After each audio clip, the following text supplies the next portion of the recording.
Un nouvel épisode podcast du Bonheur c'est les autres avec Agathe Morelli.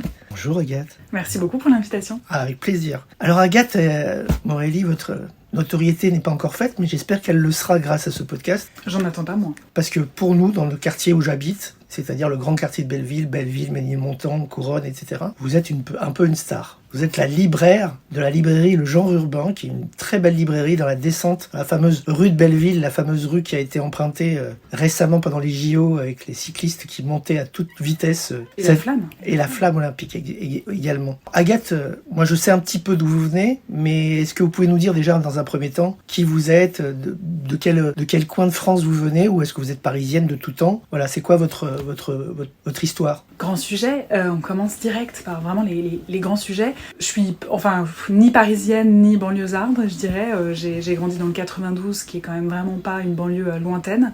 Voilà, mes parents sont... mon père est d'origine italienne, ma mère française, et on a grandi à Paris et le plus longtemps en banlieue, à une distance qui m'a semblé être tout à fait raisonnable. J'avais pas cette frustration d'adolescent d'être vraiment trop loin de Paris, et donc je me suis toujours un peu considérée comme parisienne, quand bien même on m'a quand même beaucoup répété que le 92 c'était pas Paris et que ça restait la banlieue, mais je l'ai très bien vécu, et maintenant je suis parisienne, ouais, en travaillant à Belleville, c'est mieux, la proximité est quand même plus facile. Et le 92, c'était le 92 populaire ou plutôt le 92 bourgeois? 92 bourgeois. D'accord. Je le dis tout de suite, comme ça...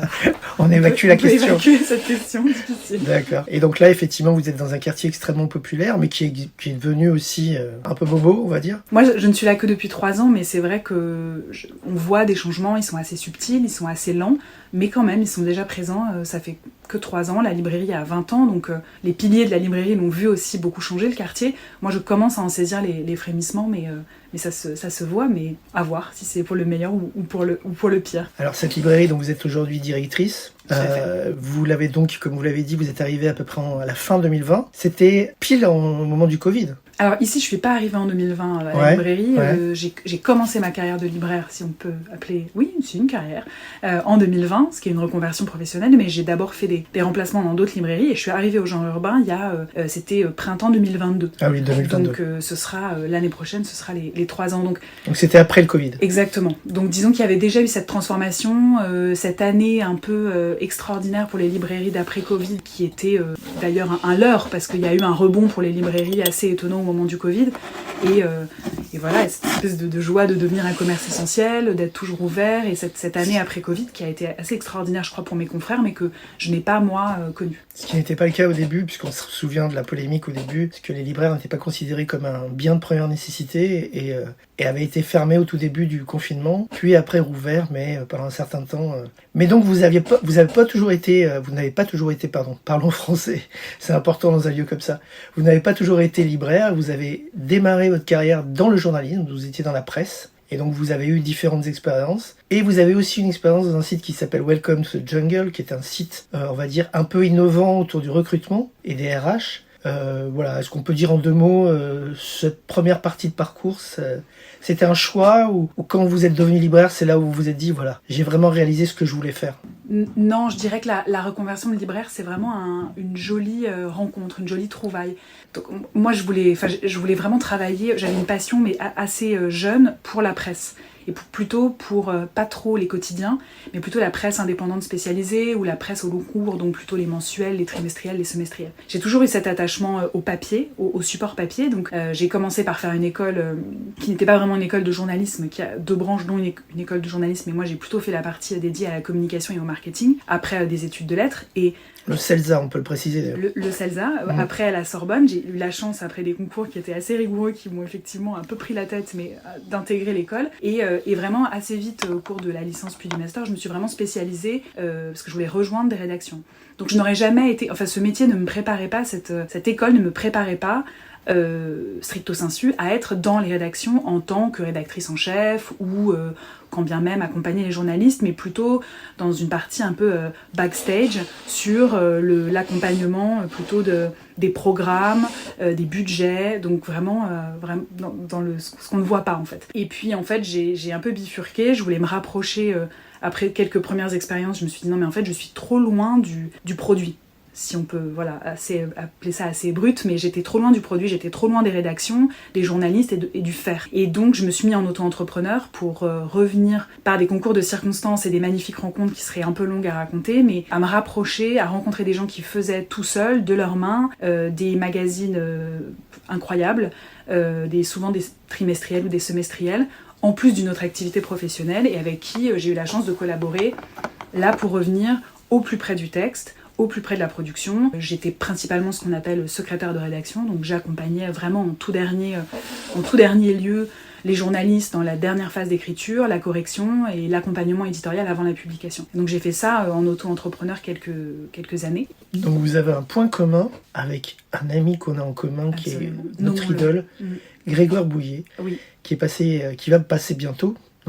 Il n'est pas encore passé à l'heure où on se parle, il va passer bientôt dans Le Bonheur c'est les autres. Et c'était mon secrétaire de rédaction quand j'étais à Sciences et Vie Micro. Donc, voilà. En fait, donc vous avez des points communs avec lui. Mais oui, grâce à toi, Gérard, il y a eu cette rencontre avec Grégoire Bouillet. Et c'est vrai qu'on a...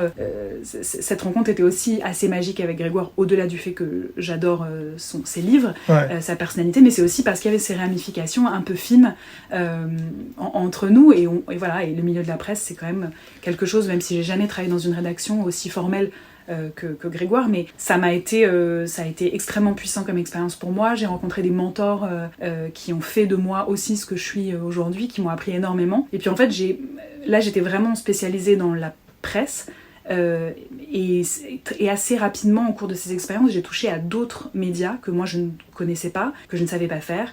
La production de podcasts, la production de vidéos, les conférences, donc tout un panel de production médiatique. Ça m'a passionnée et ça m'a amenée effectivement par des truchements, des rencontres, enfin voilà, la vie chez Welcome to the Jungle pendant quelques années. Mais donc maintenant c'est révolu tout ça, puisqu'aujourd'hui, et puis vous êtes heureuse en tant que libraire. Je suis très heureuse, c'était pour moi aussi le prolongement de revenir à nouveau plus près du produit. C'est-à-dire revenir, quand j'ai changé de métier, on m'a beaucoup parlé de l'édition, parce que ça ressemblait plus à ce que j'avais fait, mais je voulais pas retourner dans un bureau. Je voulais pas faire des réunions toute la journée, et je voulais revenir au plus près du texte, même si je ne le produis pas avec les éditeurs évidemment, mais je participe. Pour moi, la librairie c'est un média, ça vient dire le monde, et donc j'ai l'impression de faire à ma petite échelle et d'essayer de faire de la librairie un média et de passer ces textes. Et donc je suis très contente d'être revenue au plus proche du livre. Alors avant de parler de vous et aborder le questionnaire du Bonheur c'est les autres, si on disait 2 mots du genre urbain, cette librairie donc qui est rue de Belleville, quelle est sa particularité? Est-ce qu'elle a un axe particulier? Est-ce qu'elle a on dirait dans la presse, est-ce qu'elle a une ligne éditoriale. Une ligne éditoriale, exactement. Elle en a une, je pense qu'à Paris, il est nécessaire, on est très nombreux, il est aussi nécessaire de se démarquer de ses confrères.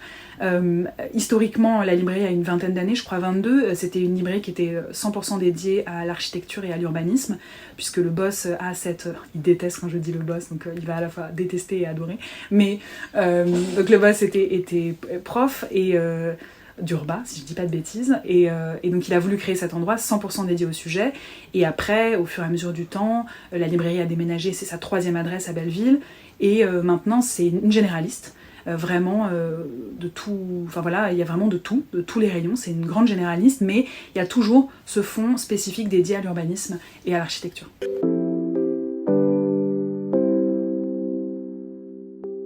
Alors Agathe, maintenant on va attaquer le questionnaire du Bonheur c'est les autres. Agathe, si je vous demande comme ça, brûle pour point, c'est quoi votre définition du bonheur? Comment vous définiriez le bonheur? Comme ça, je dirais le bonheur c'est la liberté. Ce serait difficile de... moi je suis libre dans la liberté de faire ce que je veux, avec ou sans les autres. C'est important pour moi. La librairie c'est un lieu où on est très très entouré, il y a beaucoup de gens, beaucoup de sollicitations, mais mon bonheur c'est d'être dans cette énergie du partage, mais aussi parfois d'être de manière complètement c'est presque l'opposé, l'antithèse de mon métier, mais d'être dans un silence royal, d'avoir la paix et d'être libre, seul chez moi, sans bruit, et ça c'est la conjonction des deux énergies vraiment différentes, ça c'est mon bonheur. D'ailleurs, l'avez-vous remarqué, mais libre et livre, c'est quasiment le même mot. Et d'ailleurs, dans certaines langues, le B et le V se prononcent pareil ou forment la même lettre en fait. Et il y a des librairies qui ont pris comme, là j'ai plus exactement les noms des librairies, mais qui ont joué justement sur ce mot, sur ce double sens.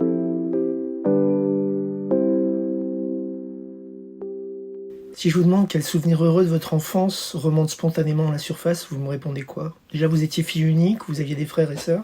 J'ai une grande sœur et un petit frère. On a eu très longtemps, mes grands-parents et mes arrière-grands-parents ont vécu dans une maison qui est pas très loin de Paris, à 80 km je dirais, et on a passé vraiment toute notre enfance, enfin toutes nos vacances scolaires et beaucoup de nos week-ends là-bas, et c'est les plus beaux souvenirs de ma vie. Ouais.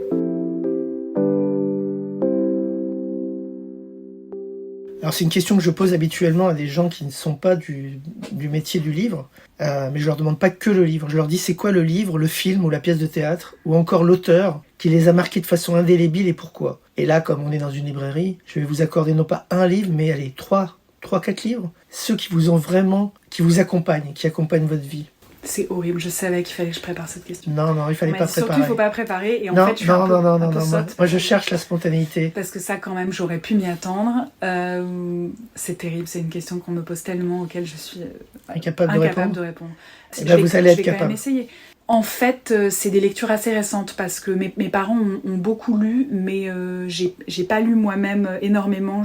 Je m'y mets en étant libraire, et comme j'étais beaucoup plus encore dans les médias et dans la presse avant, je lisais assez peu. Donc mes souvenirs très marquants sont assez récents. Et donc ce n'est pas parce que Grégoire Bouillet est dans l'épisode précédent, mais quand même, il fait partie de mon top 3. Le dossier M de Grégoire Bouillet est un livre qui m'a beaucoup marqué, que j'ai beaucoup offert, dont j'ai énormément parlé avec mes amis, qui suscite des réactions diverses et variées. On n'est pas tous d'accord, mais je ne cesse de l'aimer, je ne cesse de l'offrir.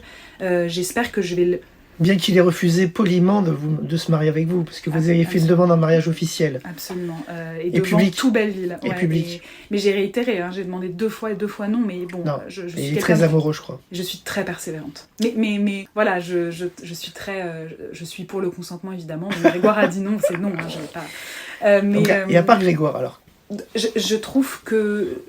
Le problème de l'édition, enfin le problème et la richesse de l'édition, c'est qu'il y a énormément de nouveaux livres, donc j'ai l'impression depuis que je suis libraire de ne lire que des livres qui sortent récemment, donc j'aurais beaucoup de mal à citer des livres des grands classiques. En fait, je n'ai pas d'attache, pourtant j'ai fait des études de lettres, mais je crois qu'ils sont relégués à quelque chose de très scolaire, donc ils sont un peu effacés de ma mémoire. Cela dit, j'ai toujours une passion pour Maupassant et pour Belle Amie, qui a été un livre, je sais plus trop à quel âge je l'ai lu, mais ça a été très très marquant. Et après, dans la littérature contemporaine, je trouve qu'il y a quelque chose de très beau dans les nouvelles plumes, alors qui ne sont pas vraiment nouvelles, c'est plutôt des auteurs qui ont déjà écrit notamment de la poésie.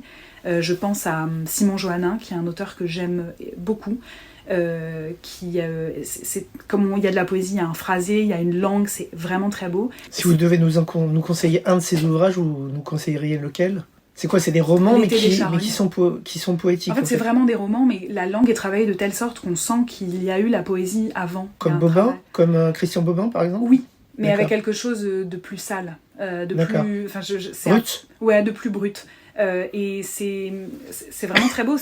Moi, j'aime ces romans qui ne parlent de rien. C'est étonnant, j'aime les romans où il n'y a pas forcément une narration extrêmement intense avec un début, un milieu, une fin, des péripéties, ça cavale. Moi, j'aime bien la vie. Et Simon Johannin fait ça très bien, chronique la vie. Et il y a aussi un roman qui vient de sortir cette année à l'édition de La Peuplade, donc qui est une maison d'édition géniale, et ça s'appelle Amiante de Sébastien Dulude, et c'est aussi un homme qui est poète, qui a écrit beaucoup de poésie, et c'est la vie des adolescents, ça traîne, il se passe pas grand chose, mais aussi c'est toute l'épaisseur de la vie dans le rien, et ça me bouleverse toujours. Moi j'ai une question du coup par rapport à la poésie, parce que moi je suis auteur de poésie, j'ai 2 livres qui ont été édités, et je me suis aperçu qu'en réalité, alors que la poésie explosait et a explosé après le Covid, il y a eu beaucoup de... on le voit par exemple avec Arthur Teboul, avec des gens comme ça, il y a une vraie explosion de la poésie, il y a une vraie appétence du public pour la poésie, mais ça se concrétise pas dans le milieu de l'édition, qui est très frileuse par rapport à l'édition de poésie. Et même, je dois le dire, alors c'est peut-être pas le cas chez vous, mais j'ai testé avec plusieurs libraires, beaucoup refusaient même simplement prendre mon livre en dépôt, parce qu'ils me disaient, non, il n'y a pas de public pour ça. Alors qu'en réalité, il y a un public pour ça. Peut-être que ça s'exprime différemment, peut-être pas par l'achat de livres, j'en sais rien. C'est là-dessus que j'ai envie de vous interroger. La poésie, c'est assez étonnant. Moi, je n'en lis pas. Je n'y suis pas sensible. C'est un gros point de désaccord avec mon ami. Il en lit, il adore, et ça ne prend pas. Je n'y arrive pas. En revanche, je découvre qu'il y a une scène poétique très active, assez jeune, de vingtenaires, trentenaires, tout jusqu'à quarantenaires.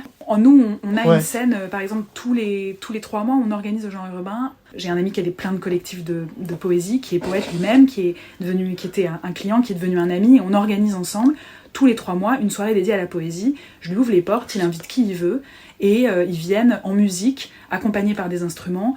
La prochaine est jeudi soir, ce jeudi, mais tout ça sera périmé quand vous écouterez l'épisode. Cela dit, en fait, moi j'avais envie que la poésie, c'est comme le théâtre, si ça n'existe pas en vrai, je crois qu'on n'y arrivera pas vraiment.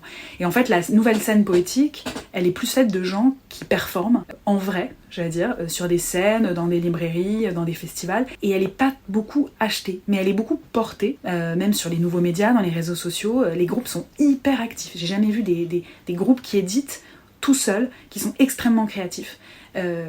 Extrêmement actif, et c'est fascinant. Et donc moi je n'en lisais pas, mais j'avais l'intuition qu'il fallait faire de cet art français très noble, magnifique comme l'est le théâtre, qu'il fallait que j'ouvre ici une scène pour des gens qui savent le faire mieux que moi, et que ça puisse vivre, parce que je n'en lirai pas, je n'y arrive pas, mais par contre eux, quand ils la déclament, je trouve ça absolument fascinant. Bravo en tout cas pour cette initiative. J'ai hâte de vous voir déclamer. Je ne suis pas sûr de pouvoir être disponible demain, mais si je peux la prochaine fois, je viendrai avec plaisir. Agathe, de quoi ne voudriez-vous jamais vous priver dans la vie, sous-entendu pour être heureuse? De nourriture. De nourriture? Ouais. Et pourtant vous êtes gourmande mais svelte. En fait, je suis une femme d'une trentaine d'années. Donc, je me suis battue avec mon corps une partie de l'adolescence et de l'âge adulte, comme toutes les femmes de toutes les générations. Les injonctions sont extrêmement nombreuses, c'est pas là qu'on va l'apprendre. Mais en fait, j'aime beaucoup trop la bouffe. Et donc, je me suis dit que j'allais pas me battre toute ma vie parce que ça n'avait aucun sens, qu'on n'avait qu'une vie, que ça allait passer hyper vite, et que moi, ma jouissance, elle passe par la nourriture, mais aussi par le plaisir à la fois de ce que je mange, mais du partage avec les autres. Ma mère a toujours fait beaucoup à manger, elle le fait très bien. Et moi j'aurais cru que ça venait de votre père, italien. Et non, il cuisine aussi, mais c'est surtout ma mère qui cuisine. Et je pourrais vraiment tout arrêter, mais pas de manger et de bien manger. Je vois pas l'intérêt de vivre sans manger tout ce qui est possible de goûter. Enfin, c'est génial, quoi. D'où peut-être le fait qu'il y a un très beau rayon de gastronomie, de livres de bouffe. On y est tous très sensibles, on est un peu obsédés par la bouffe. Mais ça va souvent de pair. Moi, tous mes amis libraires, c'est à la fois la nourriture, l'alcool et les livres, qui sont un triptyque gagnant.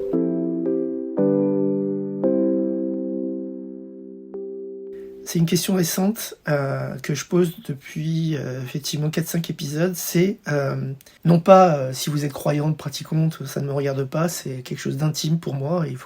C'est pas quelque chose qui m'intéresse de prime abord, mais par contre votre rapport avec la spiritualité et peut-être même avec l'au-delà, avec la mort. Est-ce que vous avez entretenu un rapport spécifique avec la mort ou pas du tout? Pas du tout. Pas du tout. C'est marrant, c'est vraiment des questions. On aborde des questions que j'aborde beaucoup, encore une fois avec mon entourage et mon ami, qui me disaient ce n'est pas possible, tu ne peux pas ne pas avoir peur de la mort. Et je disais, je te jure que ça n'habite pas mes pensées. Je suis pas du tout paralysée par cette idée de finitude. Et donc il me disait, mais si tu n'as pas peur, c'est forcément que tu t'en remets à l'au-delà ou à une spiritualité ou à quelque chose de plus grand que toi. Et non, je ne peux pas totalement l'expliquer. Enfin, je suis profondément athée. Pas de recherche de transcendance. Pas du tout. La seule transcendance éventuelle qui m'intéresse, c'est celle de la nature qui nous entoure, de l'environnement, du cosmos, des forces en présence. Mais plus, je peux être fascinée, je peux regarder des feuilles ou des fourmis pendant une demi-heure, et ça me fascine, et ça me transcende, et je me dis que la seule chose où je pense à la spiritualité, c'est que je me dis, j'espère qu'on va se réincarner, ce serait tellement extraordinaire de pouvoir vivre une seconde vie en tant que chêne, une troisième en tant que biche, une quatrième en tant que caillou, j'en sais rien, mais ce serait extraordinaire. C'est ce que je me souhaite, mais je sais pas trop à quel moment c'est arrivé dans ma vie, mais maintenant je suis dans une... Alors c'est pas tous les jours vrai, et ce serait mentir de dire que des pensées... il y a la vie, il y a les difficultés, mais j'essaie d'être dans un présent un peu plus systématique. Et donc de me dire aujourd'hui c'est bien et puis on verra demain. Mais même si vous êtes jeune, vous avez probablement déjà perdu soit des grands-parents, soit des arrière-grands-parents. Des grands-parents, J'ai plus de grands-parents. Vous n'avez plus de grands-parents. Et donc il n'y a pas une recherche, mais vous avez toujours vos parents par contre. Oui. Et il n'y a pas une recherche éventuellement d'avoir un contact avec eux d'une manière ou d'une autre, même indirect, c'est-à-dire même dans les rêves ou... Si, je rêve beaucoup de la maison dont on parlait tout à l'heure. Qu'on a vendu récemment, qui a été un grand traumatisme pour moi parce que j'ai eu l'impression que mes grands-parents étaient morts quand on a vendu cette maison. Parce qu'en fait, on a vendu ce qui faisait famille, ce qui faisait souvenir. Ils vivaient à travers les objets, les odeurs, les textures, les textiles, enfin voilà. Et ça m'a beaucoup marqué. J'ai eu vraiment l'impression qu'ils étaient morts une deuxième fois, ou alors une vraie fois cette fois-ci. Je m'attache beaucoup aux objets, en revanche. Bah oui, puisque vous voulez même vous réincarner en objet. En fait, vous êtes athée, mais adepte de la réification. Peut-être, mais en tout cas, comme j'ai gardé beaucoup d'objets leur appartenant, en fait, quand je les utilise, c'est même des petits objets du quotidien, chaque fois que je les utilise, je pense à eux. Et j'ai la chance à Paris d'avoir une cheminée dans laquelle je fais du feu. Et là, l'hiver commençant, donc j'ai recommencé à faire du feu. À chaque fois que j'allume le feu, je pense à mon grand-père qui disait systématiquement « pousse-toi, tu sais pas faire ». Et donc c'est chaque fois que j'allume le feu, je souris et je lui dis « tu vois, je sais faire ». Et donc c'est plutôt ces moments-là où je suis vraiment contente de repenser à eux dans les actes quotidiens, mais je vais pas dans une église, je vais pas au cimetière, les pauvres, ils doivent être désespérés qu'on ne vienne jamais voir leur tombe, mais c'est pas du tout quelque chose... nos ancêtres, nos aïeux, les personnes qui nous sont chères vivent, en tout cas chez nous, dans ma famille, à travers les histoires qu'on re-raconte, et pas tellement par la visite un peu religieuse ou quelque chose de trop religieux.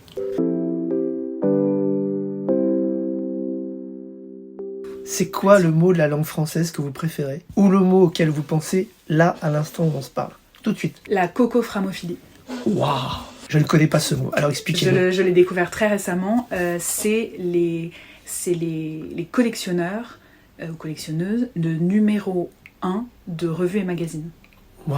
Et j'ai découvert, donc moi je collectionne les numéros 1 depuis une dizaine d'années, suite à mon passage dans la presse et à mes études. Et donc je collectionne les numéros 1. J'en ai quelques-uns pour vous. Oh, chouette. Je les traque dans les librairies, dans les brocantes, sur internet aussi un petit peu. Et j'ai découvert ce mot, on m'a diagnostiqué, je ne savais pas, le mot est donc cocoframophile. C'est incroyable, les collections, toutes les collections, il y a des noms incroyables. Donc, c'est très créatif, c'est incroyable. Les collectionneurs de boîtes d'allumettes, d'étiquettes, de machins. Il y avait un livre, je crois qu'il existe toujours, qui s'appelait Tout l'or des mots, qui est aux éditions Bouquins, si ma mémoire est bonne, qui recensait tous les noms des collections, des collectionneurs. C'est absolument époustouflant. Mais les collectifs de collectionneurs, les réunions de collectionneurs, c'est du délire. Mais c'est dans le bon sens du terme. Hein. Moi, j'aime la folie. C'est vraiment la folie, c'est quelque chose qui me passionne, qui m'habite. Je trouve qu'on a tous la folie en nous et qu'il faudrait laisser s'exprimer cette folie. Et j'aime les passionnés, les gens qui sont intenses. Et donc les collectionneurs, je les adore. C'est totalement fascinant. Pourquoi on en est arrivé à collectionner tel ou tel objet? Quelle est l'histoire, quoi? Qu'est-ce qui se passe? Donc moi, c'est les numéros 1 de revue. Voilà, chacun son truc.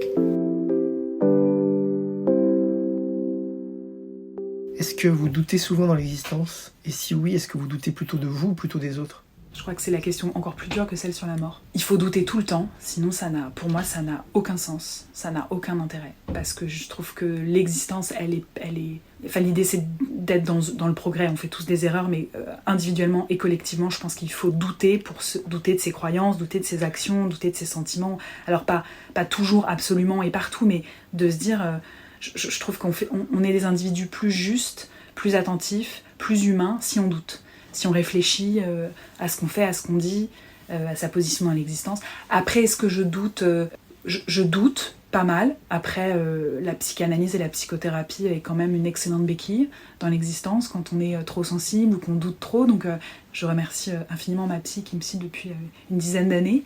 Mais c'est très beau de s'interroger sur soi. Mais je crois que je doute de moins en moins. J'essaie d'être plus intuitive. En tout cas, de me dire que quand j'ai une idée ou une intuition ou une conviction, en général, même si je vais douter, que je vais la décortiquer, que je vais la démonter, in fine, je vais retomber dessus et ce sera la bonne. Donc je saurais pas trop répondre par oui ou par non, mais je doute beaucoup plus de moi que des autres. En tout cas, ça c'est sûr. quel défaut de vos contemporains vous avez le plus d'indulgence ? Alors ça, je sais pas, parce qu'en fait pour moi il y a pas beaucoup de défauts. Je trouve que tout est toujours... J'aurais pu dire la paresse, parce que certains vont dire que c'est un défaut, alors que c'est un défaut que je trouve absolument merveilleux. Donc les qualités, les défauts, c'est toujours une question de point de vue. En fait, il y a plutôt des défauts qui pour moi sont insupportables, que je sanctionne extrêmement sévèrement. Mais pour le reste... Mais lequel ? Celui que vous sanctionnez particulièrement, c'est lequel ? La bêtise, l'intolérance L'intolérance, c'est chaud quand même. L'intolérance, c'est vraiment un truc très partagé. Enfin, c'est un défaut qui prolifère trop vite. L'égoïsme, c'est terrible. Mais je trouve qu'après, on peut excuser beaucoup de défauts. Je trouve qu'on en est pétri. Donc je fais pas une réponse très intéressante, mais je réfléchis, il n'y a pas vraiment un défaut que je sanctionne, parce que j'essaye de me dire qu'on en a tous et que c'est pas très grave, et que surtout rien n'est dirigé contre soi personnellement, et que chacun fait un peu ce qu'il peut. Je trouve que la vie est tellement dure que si on finit par pointer chez chacun... chez tous et chez chacun ce qui va pas, on n'en a pas fini, et j'essaie plutôt d'être dans quelque chose de plus raisonnable et de plus accueillant, en disant ok, si tu agis comme ça et si tu as tel défaut, pourquoi ? Qu'est-ce qui se passe ? Raconte-moi, pourquoi t'en es là ? Donc il n'y a rien que je sanctionne, si ce n'est, oui, peut-être quand même le racisme et l'intolérance et la cupidité capitaliste, mais ça c'est autre chose.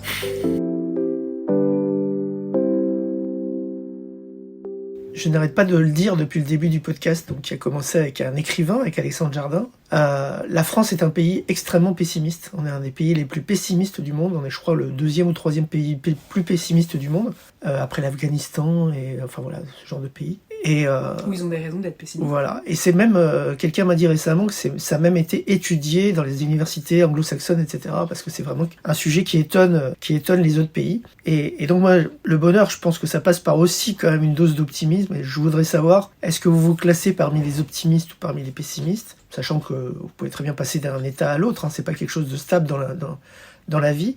Et qu'est-ce qui vous rendrait optimiste pour l'avenir ? Vous l'avez dit, en ce moment les temps sont très difficiles, il y a beaucoup d'intolérance, il y a beaucoup de cruauté, vous avez parlé de cupidité, capitaliste ou pas capitaliste, il y a beaucoup de cupidité. Donc qu'est-ce qui vous rendrait optimiste pour l'avenir ? Et est-ce que vous êtes optimiste ? Alors c'est étonnant, parce que je suis résolument optimiste. Je pense intrinsèquement. Ma mère l'est. Malgré toutes les difficultés qu'elle a traversées, je ne l'ai jamais entendue dire autre chose que « c'est dur, mais quand bien même, en fait, il y a toujours la perspective du rebond ». Et moi, mon fil dans l'existence, c'est le rebond. Donc, il va y avoir des moments, ça tourne, on chute, on rebondit. Il y a toujours un rebond, une direction. Donc, je suis résolument optimiste. Il n'y a pas d'autre, et puis il n'y a pas d'autre choix, en fait. Sinon... franchement, je me jette sous un bus. Ça n'a aucun sens. Pour mon existence. En revanche... Vous pendez avec une ceinture comme au début du dossier ? Absolument, mais avec une fenêtre un peu plus haute, parce que c'est grotesque. Mais je vous encourage donc à lire ces premiers chapitres du dossier et la totalité des 6 poches que je vends évidemment à la librairie Le Genre Européen. En fait, je suis un peu coincée dans mon existence entre... cet optimisme absolument débordant. Pour moi, pour les autres, je veux qu'on y arrive, et je veux qu'on y arrive ensemble. Moi, ma deuxième passion après la nourriture, s'il y en a une autre, c'est vraiment les autres, mes amis, les gens qui m'entourent. En revanche, c'est assez étonnant, parce que je suis en plein burn-out, mais depuis un certain nombre d'années, sur l'actualité. Et donc, c'est paradoxal, parce que moi qui ai fait des études de journalisme et qui me suis énormément intéressée à la production médiatique, je ne consomme plus aucun média. Plus de télé, plus de radio, plus de magazines, plus de réseaux sociaux sur les news, je ne peux pas, sinon je ne continue pas à vivre, je ne peux pas. Donc j'ai décidé de faire l'autruche, ce qui est une stratégie de survie comme une autre, je ne sais pas si elle est très intelligente, mais en tout cas elle me permet d'avoir un optimisme à court terme, jour par jour, avec les gens qui m'entourent, de faire le mieux que je peux. Je ne sais pas trop où on va, ça me questionne beaucoup sur la possibilité ou pas, notamment d'avoir des enfants. Parce que je sais pas trop où on en sera dans 10 ans, dans 15 ans, mais j'essaie de raccourcir le temps, parce que sinon c'est une grande angoisse. Donc je me dis, en fait, je vais aller au bout de ma semaine déjà, au bout de mon mois, et quand j'aurai bien fait ça, quand j'aurai été une bonne personne, quand on aura souri, ri et bien mangé et bien bouquiné, et ben ensuite on verra le mois d'après. Donc je crois que c'est le temps court qui me préserve. On va terminer notre interview en vous demandant tout simplement qu'est-ce qu'on peut vous souhaiter pour les prochaines semaines et les prochains mois. Justement, garder cette sérénité, garder cette distance avec l'actualité qui est effectivement très oppressante, j'en témoigne. Enfin voilà. Donc qu'est-ce qu'il faut vous souhaiter pour les prochaines semaines et les prochains mois? De beaux livres, Ouais, de beaux livres, mais enfin surtout, une belle Et- vie. évidemment, à l'échelle de mon métier et du genre urbain, un beau Noël avec des gens qui sont heureux, qui essaient quand même de dépasser tout ça, toute cette existence. On a la chance d'être dans une librairie de quartier où on voit les gens 2-3 fois par semaine. On a vraiment beaucoup de chance. On a des clients super. Je me sens très très très chanceuse d'être là. Et je crois que je nous souhaite d'être à l'échelle de ce quartier, de cette librairie, mais aussi à l'échelle moi de mon existence et à l'échelle de chacune de nos existences. Il faut être gentil. Je crois que c'est comment dire, un trait de personnalité qui a trop souvent été décrié. La gentillesse, c'est pas du tout surfait. Ça va nous permettre de continuer dans l'existence. Il faut vraiment être gentil, se sourire, s'écouter et... Être bienveillant. Ouais, être bienveillant, je crois que c'est ce qu'on peut se souhaiter et ce que moi je me souhaite et ce que je nous souhaite, Gérard, en tout cas. Et ben en tout cas, moi, si je suis venu vers vous, c'est parce que je vous ai trouvé et gentille, et charmante, et bienveillante. Me voilà comblée. Merci. Merci beaucoup, Gérard. À bientôt. À bientôt. Au revoir.